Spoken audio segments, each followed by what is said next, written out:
My dear friend student, स्वागत है आप सभी का हमारे यूट्यूब चैनल पे। तो हमारा यूट्यूब चैनल जो है बहुत दिनों से बंद पड़ा हुआ था, किसी कारणवश नहीं चल पा रहा था, इस पर वीडियो अपलोड नहीं हो पा रहा था। आज बहुत दिनों बाद वीडियो अपलोड कर रहा हूँ और ये वीडियो जो है उन छात्रों के लिए है, उन मेरे भाइयों के लिए, मेरे दोस्तों के लिए है जो बिहार मैट्रिक परीक्षा देना चाहते हैं और इस बार देने जा रहे हैं। उनके लिए मैं यहाँ पे जितने भी मॉडल प्रैक्टिस सेट आया हुआ है उन सभी का मैं यहाँ पे रिवीजन करवा दूँगा। और यहाँ पे आज जो है हम लेकर के आए हुए हैं आपका ये सोशल साइंस का जो है आपका मॉडल प्रैक्टिस सेट है, जिसमें आपको 80 नंबर ऑब्जेक्टिव होगा और 80 नंबर ऑब्जेक्टिव और 32 गो क्वेश्चन होगा, यानी कि 80 ऑब्जेक्टिव होगा जिसमें से मात्र आपको 40 ऑब्जेक्टिव सही करना है और ये 32 क्वेश्चन होगा, इसमें से आपको 16 क्वेश्चन बनाने होंगे। तो चलिए हम देखते हैं क्वेश्चन के लेवल को। तो आइए हम स्टार्ट करते हैं क्वेश्चन के लेवल को। यहाँ पे आप सभी चीज़ देख सकते हैं कि आपका ये जब परीक्षा होगा तो परीक्षार्थी OMR पत्रक पर अपना प्रश्न पुस्तिका 10 अंकों का अवश्य लिखेंगे। परीक्षार्थी यथासंभव अपने शब्दों में ही उत्तर दें, ऐसा निर्देश इसमें बहुत सारा दिया गया है। तो यहाँ पे चलिए आपको यहाँ पे लिखा हुआ है कि 80 वस्तुनिष्ठ प्रश्न है जिसमें 40 प्रश्न अनिवार्य है। यदि परीक्षार्थी 40 से अधिक प्रश्नों के उत्तर देते हैं तो प्रथम 40 उत्तरों को ही मूल्यांकन किया जाएगा। यानी कहने का मतलब है कि आपका 1 से लेकर के जहाँ तक आपका 40 पुग जाएगा उतना ही में आपका काउंटिंग किया जाएगा, उसके बाद आपका काउंटिंग नहीं किया जा सकता है। तो इसीलिए सावधानी से आप लोग इसको बनाइएगा। तो चलिए हम स्टार्ट करते हैं आज के क्वेश्चन से। क्वेश्चन नंबर 1 आपके यहाँ पे स्क्रीन पे आपको दिख रहा होगा। यहाँ पे क्वेश्चन बाइलिंगुअल है, हिंदी में भी है और इंग्लिश में भी है। तो चलिए हम स्टार्ट करते हैं क्वेश्चन नंबर 1 से। क्वेश्चन नंबर 1 आपका कह रहा है कि द्वितीय क्षेत्र की गतिविधियों में निम्नलिखित में से किसे शामिल किया गया है। तो ये द्वितीय क्षेत्र में जो है आपका विनिर्माण हो जाएगा, निर्माण कार्य हो जाएगा, बिजली उत्पादन हो जाएगा, ये सभी जो है आपका द्वितीय क्षेत्र से ही आता है। तो इसलिए इसका आंसर हो जाएगा इनमें से सभी। दूसरा नंबर क्वेश्चन कह रहा है कि भारत में कार्यशील जनसंख्या का बड़ा हिस्सा, ध्यान से सुनिएगा और इसी प्रकार आपका रिवीजन याद भी हो जाएगा। भारत में कार्यशील जनसंख्या यानी कि जितना भी जनसंख्या कार्यशील है वह किस क्षेत्र पर अपनी आजीविका के लिए निर्भर है। तो वह प्राथमिक क्षेत्र यानी कि कृषि क्षेत्र पर निर्भर है। तो इसका आंसर सही उत्तर हो जाएगा प्राथमिक क्षेत्र। यहाँ पे कह रहा है कि ब्रूंडलैंड आयोग का संबंध निम्नलिखित में से किससे है। ब्रूंडलैंड आयोग का संबंध जो है मेरे प्यारे साथियों सतत विकास से है। सतत विकास मतलब जिसका विकास अभी हो रहा है, वह पूरी तरह डेवलप नहीं हुआ है। तो चलिए हम देखते हैं क्वेश्चन नंबर 4 को। क्वेश्चन नंबर 4 आपका यहाँ कह रहा है कि आर्थिक नियोजन हेतु राज्य सरकार से तालमेल तथा सहयोग का वातावरण बनाने के लिए किस संस्थान का गठन किया गया था। प्यारे साथियों, इसमें जो है गठन किया गया था, उस समय जब गठन किया गया था तो उस समय राष्ट्रीय विकास परिषद का गठन किया गया था। उस समय राष्ट्रीय विकास परिषद को गठित किया गया था। लेकिन कहीं कहीं पे आपको, अगर आप गूगल पे सर्च करते हैं तो आपको नीति आयोग अभी के समय में दिखाएगा। लेकिन यहाँ पे कह रहा है कि गठन किया गया था, तो राष्ट्रीय विकास परिषद का गठन किया गया था। भारत के प्रथम राष्ट्रीय मानव विकास रिपोर्ट के अनुसार निम्नलिखित में से किसकी उपभोक्ता व्यय क्षमता में वृद्धि हुई है। किसकी वृद्धि हुई है मेरे प्यारे साथियों, मेरे प्यारे दोस्तों, तो किसकी वृद्धि हुई है, तो नगरीय जनता की वृद्धि हुई है। आप लोग क्वेश्चन से ध्यान से पढ़िएगा, ध्यान से रिवीजन कीजिएगा, सारा का सारा क्वेश्चन आपको याद हो जाएगा। तो कह रहा है कि निम्नलिखित में से कृषि आधारित उद्योग का उदाहरण क्या है प्यारे साथियों। तो देखिए कृषि आधारित यानी कृषि से संबंधित कौन सा उद्योग है, तो चीनी उद्योग है, खाद्य प्रसंस्करण उद्योग है, सूती वस्त्र उद्योग है, ये सभी कृषि से संबंधित है। तो इसीलिए इसका आंसर हो जाएगा all of these. Professor Keynes के अनुसार कह रहा है कि प्रोफेसर केन्स के अनुसार राष्ट्रीय आय में किसे शामिल करते हैं। प्रोफेसर केन्स के अनुसार राष्ट्रीय आय में आप किसे शामिल करते हैं, तो ये उपभोग व्यय और विनियोग व्यय दोनों को, यानी कि उपयुक्त में से ए और बी दोनों को। शुद्ध राष्ट्रीय उत्पाद की गणना किस में शामिल नहीं किया जाता है। शुद्ध राष्ट्रीय उत्पाद की गणना जो है कच्चे माल के कीमत में। इनमें से कौन वाणिज्यिक बैंक नहीं है, कौन वाणिज्यिक बैंक नहीं है, कौन सा वाणिज्यिक बैंक नहीं है मेरे प्यारे साथियों, तो ये रिजर्व बैंक नहीं है। सहकारिता के संचालन का दायित्व राज्य सरकार को कब प्राप्त हुआ था। सहकारिता के संचालन का दायित्व जो है राज्य सरकार को 1919 में ही प्राप्त हो गया था। गरीबी के कुचक्र की धारणा किसने दी थी। गरीबी के कुचक्र की धारणा जो है मेरे प्यारे साथियों किसने दी थी। तो गरीबी के कुचक्र की धारणा जो है मेरे प्यारे साथियों ये मिला था आपको रैंगर्स नोस्ट्रो को। आगे कह रहा है कि इनमें से किस संस्थान का प्राथमिक व्यय ब्याज है। इनमें से किस संस्थान का प्राथमिक ब्याज है। इनमें से किस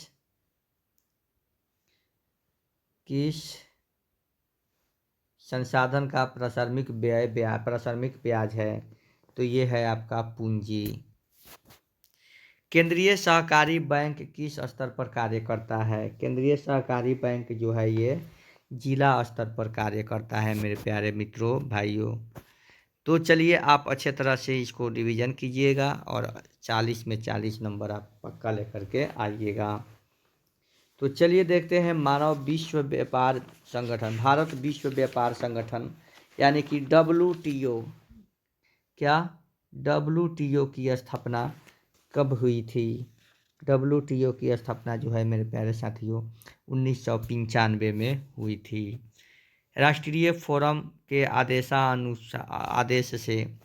राष्ट्रीय फोरम के आदेश से असंतुष्ट उपभोक्ता कितने दिनों के अंदर उच्चतम न्यायालय में अपील कर सकता है। कितने दिनों के अंदर, तो ये 30 दिन के अंदर। मेजनी का संबंध किस दल से था। तो मेजनी का संबंध जो है मेरे प्यारे साथियों मेजनी का संबंध जो है सभी दलों से था।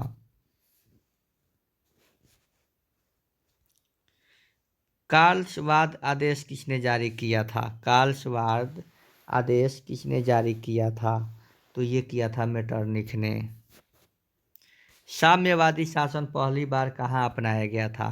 साम्यवादी शासन पहली बार कहाँ अपनाया गया था, तो ये अपनाया गया था कहाँ अपनाया गया था, तो ये अपनाया गया था रूस में। कहाँ अपनाया गया था, तो रूस में। रूस की मार्च क्रांति के बाद किसके नेतृत्व में सरकार बनी। रूस के मार्च क्रांति के बाद किसके नेतृत्व में सरकार बनी, तो ये किसके नेतृत्व में बनी सरकार, तो ये केरेंस्की के नेतृत्व में सरकार बनी। चेका जैसा संगठन था। चेका कैसा संगठन था, तो ये गुप्त संगठन था, गुप्त पुलिस संगठन था। कह रहा है कि यूटोपियन समाजवादी कौन था। प्रथम यूटोपियन समाजवादी कौन था, तो प्रथम यूटोपियन समाजवादी कौन था मेरे प्यारे साथियों, तो ये थे सेंट साइमन। बाओदाई की सरकार को निम्न में से किसका समर्थन प्राप्त था, तो बाओदाई की सरकार को फ्रांस का समर्थन प्राप्त था। जेनेवा समझौता के क्रियान्वयन की देखभाल के लिए बने राष्ट्रीय आयोग का सदस्य राष्ट्र निम्नलिखित में से कौन नहीं था, तो कौन नहीं था, तो ये जो था मेरे प्यारे साथियों ये चीन नहीं था। स्वराज्य का लक्ष्य किस कांग्रेस अधिवेशन में प्रस्तावित किया गया था। स्वराज्य का लक्ष्य जो है ये लाहौर अधिवेशन में प्रस्तावित किया गया था। तिनकठिया व्यवस्था समाप्त करने की सिफारिश किसने की थी? तिनकठिया व्यवस्था। तो मेरे प्यारे साथियों, ये तिनकठिया व्यवस्था क्या था? ये आपके पास मान लीजिए 10 कट्ठा 20 कट्ठा है, उसका ये 3 कट्ठा का जो अपना नील की खेती के लिए लेता था लोग, तो ये चंपारण एग्रियन समिति के द्वारा इसको सिफारिश करने की मांग की गई थी। जालियांवाला बाग की जांच, देखिए जालियांवाला बाग कब हुआ था? 13 अप्रैल 1900, कब हुआ था? 13 अप्रैल 1919 को हुआ था। ये 13 अप्रैल 1919 को हुआ था। कहाँ हुआ था? तो ये अमृतसर में हुआ था। कहाँ हुआ था? अमृतसर में हुआ था। और इस हत्याकांड की जांच के लिए एक समिति बनाया गया था। उस समिति का नाम था हंटर समिति। कौन समिति? तो हंटर समिति। हिंद स्वराज नामक पुस्तक किसने लिखा था? हिंद स्वराज नामक पुस्तक किसने लिखा था? तो ये महात्मा गांधी जी ने लिखा था। हिंद स्वराज नामक पुस्तक महात्मा गांधी जी ने लिखा था। 1920 में मानवेंद्र नाथ राय ने 1920 में मानवेंद्र नाथ राय ने भारतीय कम्युनिस्ट पार्टी की स्थापना कहाँ की थी? कहाँ की थी? तो ये ताशकंद में की थी। वामपंथी शब्द का प्रथम बार प्रयोग किस क्रांति में हुआ था? तो वामपंथी का ये फ्रांसीसी क्रांति में सबसे पहले हुआ था। चर्चिस्ट आंदोलन कहाँ हुआ था? तो ये चर्चिस्ट आंदोलन जो है इंग्लैंड में हुआ था। पराजित तुर्की के साथ कौन सी संधि की गई थी? तो ये सेवर्स की संधि की गई थी। गांधी जी ने किस गोलमेज सम्मेलन में भाग लिया था? तो गांधी जी ने द्वितीय गोलमेज सम्मेलन में भाग लिया था। राष्ट्रीय श्रम आयोग का गठन कब हुआ था? तो राष्ट्रीय श्रम आयोग का गठन जो है 1968 में हुआ था। एलेक्जेंड्रिया नामक व्यापारिक केंद्र की स्थापना किसने की थी? तो ये की थी सिकंदर ने। अंतर्राष्ट्रीय पुनर्निर्माण एवं विकास बैंक को किस अन्य नाम से जाना जाता है? अंतर्राष्ट्रीय पुनर्निर्माण एवं विकास बैंक को किस नाम से जाना जाता है? तो ये विश्व बैंक से। मार्टिन लूथर का जन्म कहाँ हुआ था? तो मार्टिन लूथर का जन्म जो है जर्मनी में हुआ था। मुद्रणालय स्थापित करने से पूर्व लाइसेंस लेना किसने अनिवार्य किया था? तो लाइसेंस लेना ये गवर्नर जनरल जॉन एडम्स ने किया था। मोतीलाल नेहरू ने किस समाचार पत्र का संपादन किया था? मोतीलाल नेहरू ने किस समाचार पत्र का संपादन किया था? तो ये इंडिपेंडेंस का। मैसूर का शासक टीपू सुल्तान किस क्रांति से प्रभावित था? तो टीपू सुल्तान जो है फ्रांसीसी क्रांति से प्रभावित था। प्रोटेस्टेंट धर्म सुधार की शुरुआत का श्रेय किसे जाता है? प्रोटेस्टेंट धर्म का तो ये मार्टिन लूथर किंग को जाता है। अनामलाई बाघ अभयारण्य कहाँ है प्यारे साथियों? तो अनामलाई बाघ अभयारण्य जो है तमिलनाडु में है। कहाँ पे है मेरे प्यारे साथियों? तमिलनाडु में है। तो इस तरह से आप इसको रिवीजन करते चलिएगा और ये रिवीजन जो है आपके एग्जाम के लिए बहुत ही फायदेमंद है। तो चलिए, कह रहा है निम्नलिखित में से किस में जीवाश्म होते हैं? तो ये कोयले में जीवाश्म होते हैं। तांबा खनन के लिए कौन सा स्थान संबंधित है? तो तांबा खनन के लिए खेतरी संबंधित है। गोंडवाना कोयला क्षेत्र किस नदी घाटी में पाया जाता है? तो गोंडवाना कोयला क्षेत्र जो है ये दामोदर, गोदावरी, सोन घाटी इन सभी में पाया जाता है। निम्नलिखित में से कौन सी नकदी फसल का उदाहरण है? नकदी फसल जिसको हम लोग नगद पैसों के लिए उगाते हैं, तो ये गन्ना हो गया, मूंगफली हो गया, रबड़ हो गया, इनमें से सभी नकदी फसल हैं। भारत में पहली बार चीनी मिल किसके द्वारा शुरू की गई? भारत में पहली बार चीनी मिल किसके द्वारा शुरू की गई? तो ब्रिटिशों के द्वारा। इंग्लिश में भी है, आप इसको इंग्लिश में भी आप प्रैक्टिस कर सकते हैं। यहाँ पे लिखा हुआ है who started the first sugar mill? सबसे पहला चीनी मिल ब्रिटिशों के द्वारा शुरू किया गया था। इनमें से कौन आकस्मिक प्रबंधन का घटक है? आकस्मिक प्रबंधक का घटक कौन है? तो ये है इनमें से सभी: स्वयंसेवी संगठन, स्थानीय प्रशासन, स्थानीय लोग। सरदार सरोवर कृत्रिम सरदार सरोवर कृत्रिम जलाशय किस नदी पर स्थित है? तो सरदार सरोवर जो है ये नर्मदा नदी पे स्थित है।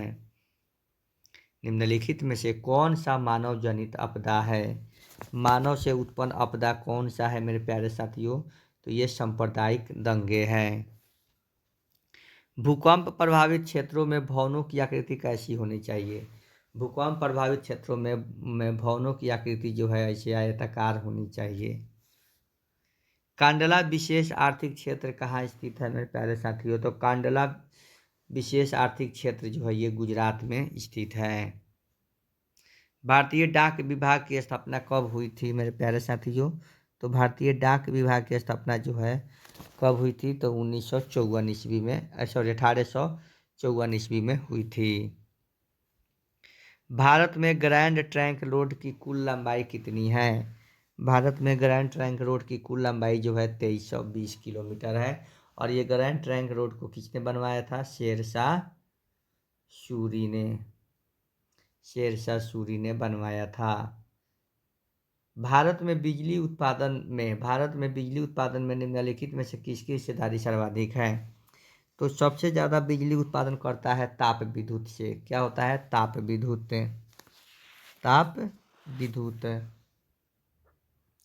अब कह रहा है कि पुराने जलोढ़ मिट्टी को किस नाम से जानते हैं? पुराने जलोढ़ मिट्टी को हम लोग बांगड़ के नाम से जानते हैं। क्या जानते हैं? बांगड़ के नाम से जानते हैं।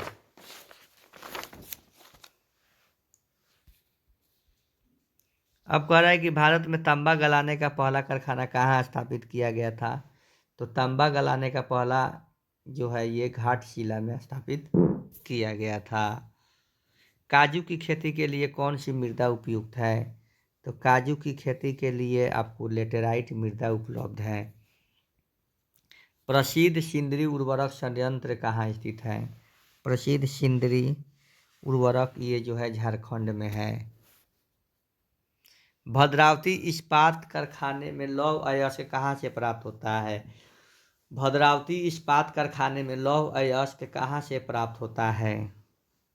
तो ये प्राप्त होता है बाबू बुदन की पहाड़ियों से। इनमें से कौन भूक्षरण का कारण है? कौन भूक्षरण का कारण है? तो भूक्षरण का कारण जो है इसमें से सभी हो जाएगा। मोनाजाइट किस राज्य में प्रचुरता से पाया जाता है मेरे प्यारे भाइयों, मेरे प्यारे साथियों? मोनाजाइट तो ये केरल में पाया जाता है। भारत में सर्वाधिक विस्तृत भू आकृति कौन सी है? भारत में सर्वाधिक विस्तृत भू आकृति जो है मैदान है। बिहार में अति जल दोहन से किस तत्व का संकेंद्रण बढ़ा है? किस तत्व का संकेंद्रण बढ़ा है? तो आर्सेनिक का।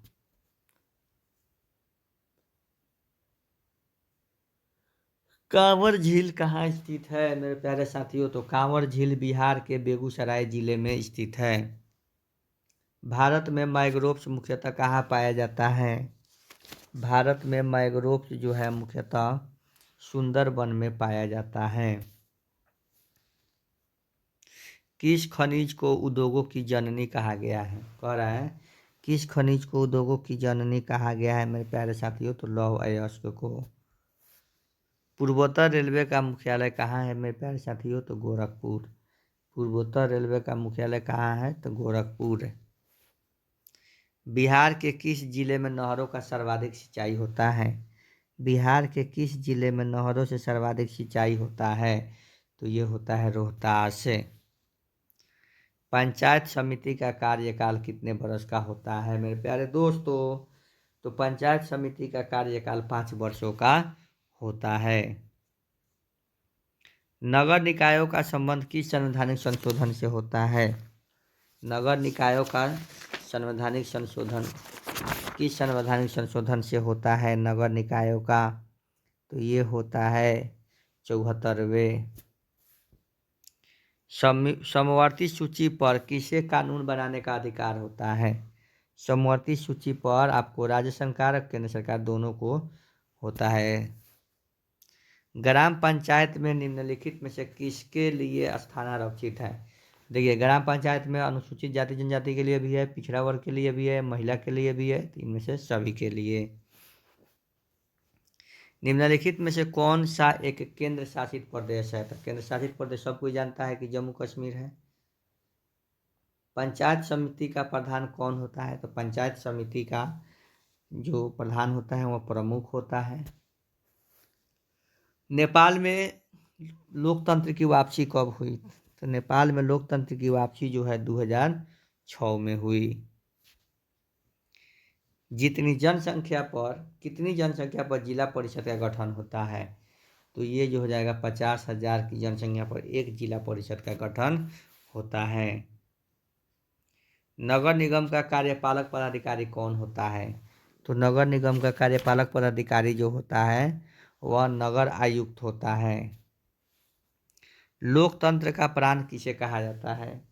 तो लोकतंत्र का प्राण जो है कहा जाता है राजनीतिक दल को। बम्बई राज्य का विभाजन कर किस राज्य का गठन किया गया था?